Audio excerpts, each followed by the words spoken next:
Salut et bienvenue dans notre podcast de français. Je suis heureux que tu sois encore là aujourd'hui. Aujourd'hui, nous parlons d'un sujet que presque tous les apprenants connaissent, la motivation. Oui, je connais bien ça. Parfois, j'apprends beaucoup. Puis vient une période où je ne fais rien. Exactement. Et cela arrive à presque tout le monde. Tu commences motivé, tu apprends chaque jour, puis la vie arrive. Tu es fatigué, tu n'as pas de temps. Tu penses, demain je recommence. Et demain devient une semaine. Et une semaine devient un mois. Exactement. Puis vient le pire sentiment. Tu as honte parce que tu as arrêté. Et cette honte rend le redémarrage encore plus difficile. Cela me touche beaucoup en ce moment. C'est exactement pourquoi nous en parlons aujourd'hui. Pas pour te dire que tu dois faire plus, mais pour te montrer comment comprendre et utiliser vraiment la motivation. La plupart ont une fausse idée de la motivation. Ils pensent que la motivation est une émotion. Soit tu l'as, soit tu ne l'as pas. Oui, je le pensais aussi. Et c'est le problème. La motivation n'est pas une émotion qui vient simplement.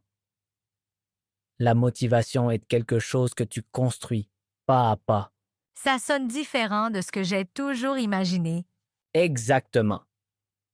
Et nous allons changer cela aujourd'hui. Tu vas apprendre comment vraiment continuer. Pas parce que tu es motivé chaque jour, mais parce que tu sais avancer même quand tu ne l'es pas. Et avant de commencer, une petite chose. Nous avons écrit notre premier livre. Il parle de courtes histoires de la vie quotidienne en France, des situations typiques et amusantes que tu connais déjà ou que tu vivras bientôt. Comme ici, tu y apprends comment les gens parlent vraiment. Simple, clair et naturel. Le lien est dans les commentaires. Avec un achat, tu soutiens beaucoup ce podcast et tu nous aides à créer plus de contenu. Merci beaucoup pour ça. Et maintenant, on commence. Car aujourd'hui, ce n'est pas important si tu es motivé. Ce qui compte, c'est ce que tu fais quand tu ne l'es pas. Je suis curieuse. Parfait. Alors passons au premier chapitre. Très bien, commençons maintenant. Je veux commencer tout de suite par une question importante. Pourquoi apprends-tu en fait le français? J'apprends le français parce que je vis en France et je veux parler. Très bien. C'est une vraie raison. Mais je te demande encore plus profond. Que veux-tu exactement pouvoir faire? Qu'est-ce qui doit changer? Hmm. Je veux parler avec mes voisins. Je veux comprendre le médecin quand il parle. Je ne veux plus me sentir perdu. Parfait. Ce sont de vraies raisons. Et justement, ces raisons sont importantes. Car elles ne sont pas abstraites. Elles sont concrètes. Beaucoup disent, je veux apprendre le français. Mais c'est trop vague. Ton cerveau ne sait pas où aller. Donc je dois être plus précise. Exactement. Imagine que tu es dans une voiture, tu sais que tu veux rouler, mais tu n'as entré aucune destination. Où iras-tu alors? Nulle part. Ou simplement en rond. Exactement. Apprendre sans but clair se sent comme ça. Tu apprends un peu ici, un peu là, mais ça n'avance pas. Je connais très bien ça. C'est pourquoi la première étape vers la vraie motivation est très simple. Tu donnes à ton apprentissage un but, pas je veux apprendre le français, mais je veux pouvoir tenir une vraie conversation dans 3 mois. Cela semble beaucoup plus concret. Exactement. Et maintenant vient le plus important. Ce but doit te toucher émotionnellement. Il doit sembler important. Donc pas un objectif pour les autres, mais pour moi. Exactement. Pas parce que ton patron le veut, pas parce que tout le monde le fait, mais parce que cela rend ta vie meilleure. Je te donne un exemple. Imagine que tu es chez le médecin. Le médecin t'explique quelque chose d'important et tu ne comprends pas un mot. C'est un sentiment terrible. Exactement. Maintenant, imagine le contraire. Tu comprends tout. Tu peux poser des questions. Tu peux répondre. Tu sors et tu sais quoi faire. Ce serait une sensation incroyable. C'est exactement ton but. Pas apprendre la grammaire, mais atteindre cette sensation. Et si, dans les moments faibles, tu te souviens de cette sensation, la motivation revient. C'est une approche totalement différente. Exactement. La motivation ne vient pas d'un planning, la motivation vient du pourquoi. Maintenant, faisons un petit exercice. Parlez tous à haute voix. Dis, j'apprends le français parce que cela rend ma vie meilleure. J'apprends le français parce que cela rend ma vie meilleure. Encore une fois, J'apprends le français parce que cela rend ma vie meilleure. très bien. Tu vois comme cette phrase sonne différemment de j'apprends le français. Oui, elle sonne plus vraie, plus forte. Exactement. Et c'est la première étape, connaître ton pourquoi.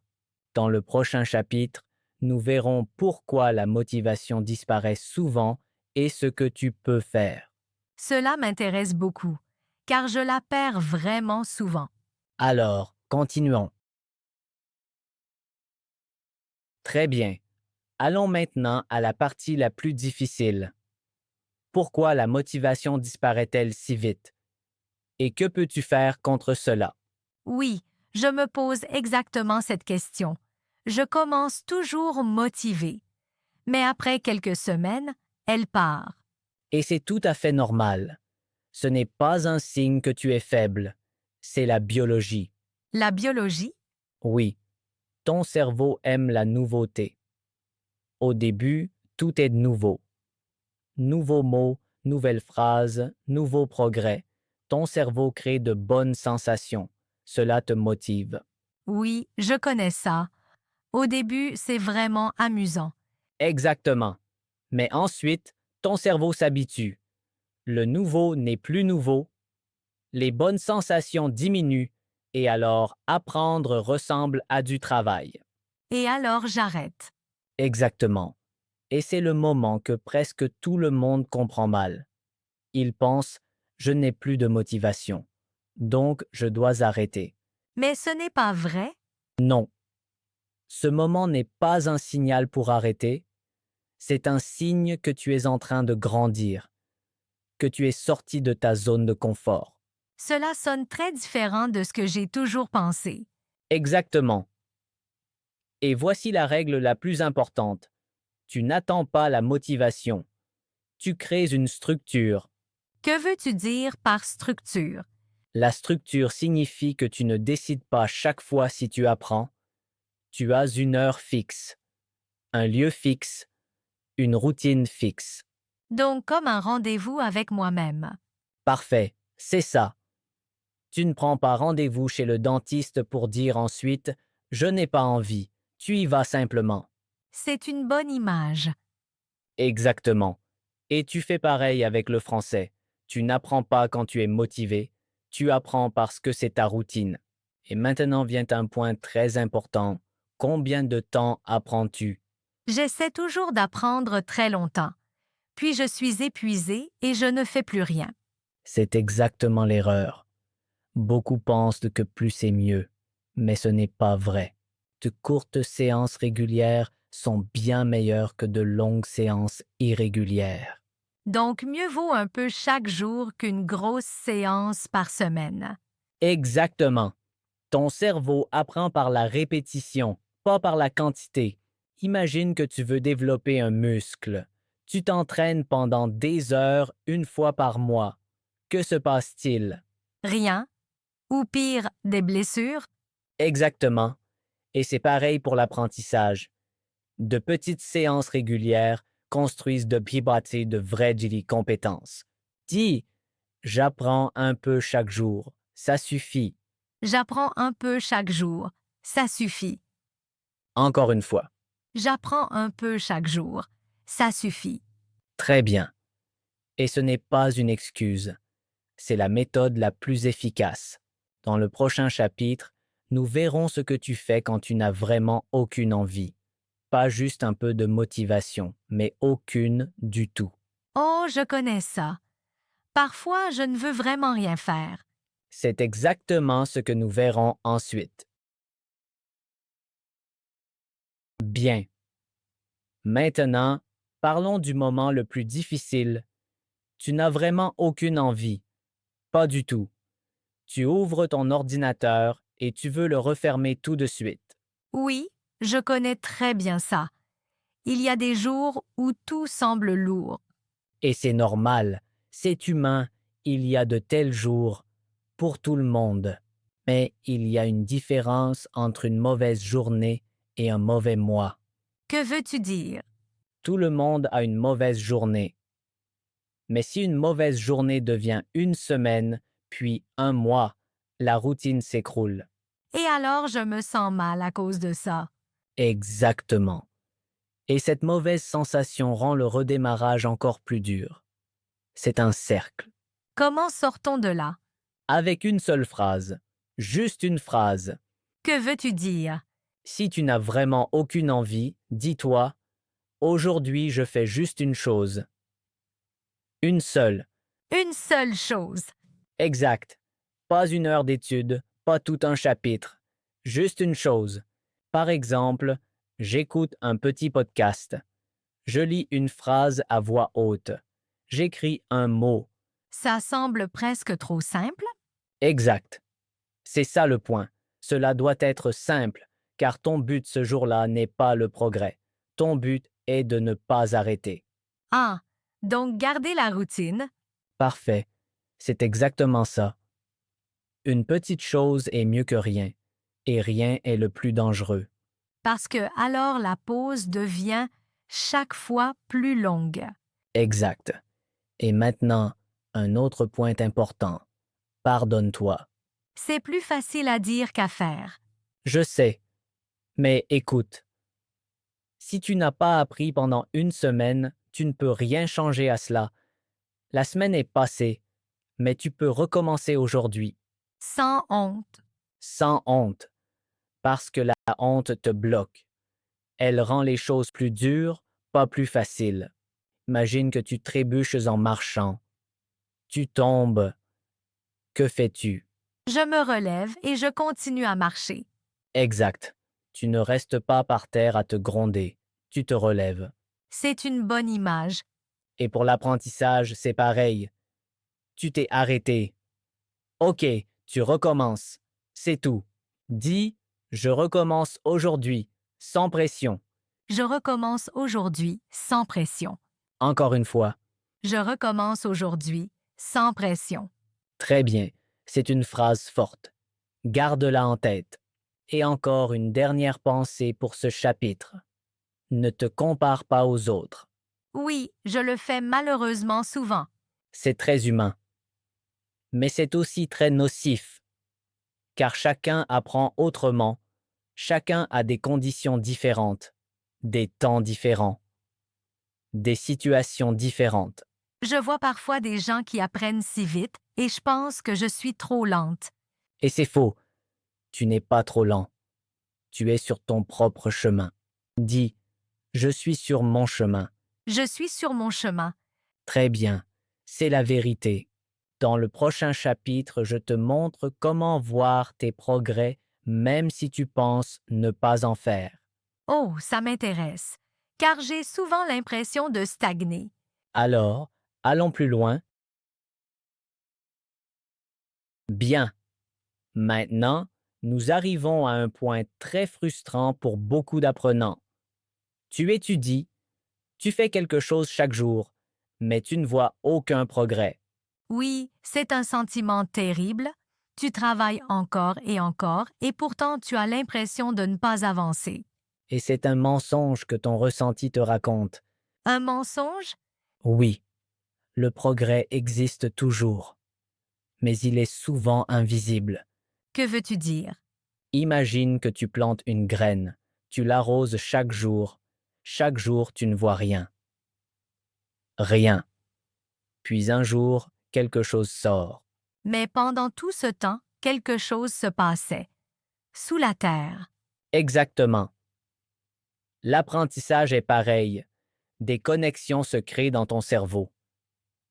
Ton oreille s'habitue au son et ta bouche apprend de nouveaux mouvements. Mais comment le voir si je ne le sens pas?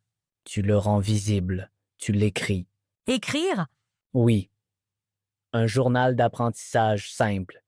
Pas compliqué, juste quelques phrases par jour. Par exemple, aujourd'hui, j'ai appris une nouvelle phrase. Aujourd'hui, j'ai compris ce que quelqu'un a dit. Aujourd'hui, je me suis présenté en français. Ça semble très simple. Et c'est le but. Cela doit être simple. Si tu relis dans un mois, tu verras tout ce que tu as fait. Cela m'aiderait vraiment. Exactement. Notre cerveau se souvient mieux des erreurs que des succès. C'est pour cela que j'ai l'impression de ne jamais être assez bonne. Oui. Mais si tu écris ce qui était bon, tu combats cet effet. Et un autre point important. Célèbre les petits succès. Parfois, ça me semble ridicule. Je sais, mais ce n'est pas ridicule. C'est nécessaire. Ton cerveau a besoin de signaux positifs pour continuer. Si aujourd'hui tu as dit une phrase en français que tu ne pouvais pas dire la semaine dernière, c'est un succès. Même si c'est juste une phrase. Surtout alors, car d'une phrase viennent deux, de deux viennent 10. Dis, je fais des progrès chaque jour même si je ne les vois pas. Je fais des progrès chaque jour, même si je ne les vois pas. Encore une fois. Je fais des progrès chaque jour, même si je ne les vois pas. Très bien. Et maintenant, un dernier point pour ce chapitre. Compare-toi seulement à toi-même. Pas à ton niveau d'hier, mais à ton niveau d'il y a un mois. C'est une grande différence. Exactement. D'un jour à l'autre, tu ne vois rien, mais d'il y a un mois à aujourd'hui, tu vois tout.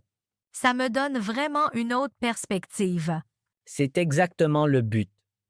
Un regard plus honnête et plus gentil sur ton propre chemin. Dans le prochain chapitre, nous verrons comment intégrer le français dans ton quotidien, car c'est le vrai secret pour une motivation durable. Je suis curieuse. Souvent, j'ai du mal à trouver du temps. C'est exactement ce dont nous parlerons ensuite. Bien. Passons au dernier grand thème. Comment intégrer le français dans ton quotidien? C'est la vraie clé pour une motivation durable. Oui, je pense souvent que je n'ai pas le temps d'apprendre. La journée est pleine. C'est un sentiment très répandu. Mais je vais te dire quelque chose d'important. Apprendre ne demande pas de temps en plus. Comment ça? Ta vie est déjà pleine de moments. Tu peux utiliser ces moments pour le français. Par exemple, Le matin au petit déjeuner. Tu écoutes un podcast en français au lieu de la musique. Sur le chemin du travail. Tu écoutes des phrases françaises et tu les répètes à voix haute. En cuisinant. Tu décris à voix haute ce que tu fais. En français. je fais des pâtes, je coupe des légumes, j'ajoute du sel. Parfait. Exactement. Tu apprends et tu vis en même temps. C'est bien plus facile que de s'asseoir pour étudier. Exactement.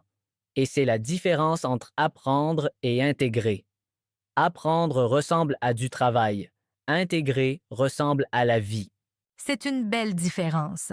Et encore quelque chose d'important. Tu peux passer ton environnement en français. Que veux-tu dire? Ton téléphone en français, tes applications en français, les infos en français, pas tout d'un coup, mais pas à pas. Cela forcerait vraiment mon cerveau à utiliser le français. Exactement. Si tu ne fais pas qu'apprendre le français, tu le vis. Il devient une part de toi. Alors tu n'as plus besoin d'une motivation en plus. Elle est simplement là. C'est en fait le but, non? Que le français semble naturel. Parfaitement dit. C'est exactement le but. Ne pas apprendre le français. Vivre le français. Maintenant, un dernier conseil que beaucoup sous-estiment. Trouve quelqu'un avec qui parler. Mais que faire si je ne connais personne qui parle français? Alors cherche activement. Il y a des partenaires d'échange sur Internet, il y a des groupes locaux, il y a des gens dans ta ville qui apprennent aussi. Et si je suis trop nerveuse? Alors commence par de petites conversations, à la boulangerie, au supermarché, avec le voisin. Bonjour, comment ça va? Il fait beau aujourd'hui. Parfait, c'est un vrai contact, et un vrai contact donne une vraie motivation, car quand tu vois que le français fonctionne, que quelqu'un te comprend, que tu peux créer un lien, alors tu en veux plus. C'est un moteur très naturel. Exactement, et le plus puissant moteur qui soit. Et encore une dernière chose, si tu veux progresser avec une vraie structure, si tu ne veux pas apprendre seul, mais être vraiment guidé, regarde notre programme d'apprentissage des langues, nous y travaillons exactement sur ces moments. Comment tu restes régulier, comment tu parles, comment tu intègres vraiment le français dans ta vie. Le lien est dans les commentaires. Ça ressemble exactement à ce dont beaucoup ont besoin. Tout à fait. Et maintenant, passons à la conclusion de cet épisode. Je suis prête. Alors allons vers la fin. Bien, nous sommes maintenant à la fin de cet épisode. Je veux tout résumer encore une fois, très clairement, car aujourd'hui, il y avait vraiment beaucoup de contenu. Oui. Aujourd'hui, j'ai appris du français et en même temps beaucoup sur moi-même. Exactement. La motivation n'est pas un sujet lié seulement à la langue. C'est un sujet lié à ta vie. Faisons un résumé. Dans la première partie, nous avons parlé du pourquoi. Ton objectif doit être concret, pas je veux apprendre le français, mais je veux comprendre le médecin, je veux parler avec mes voisins, je ne veux plus me sentir impuissant.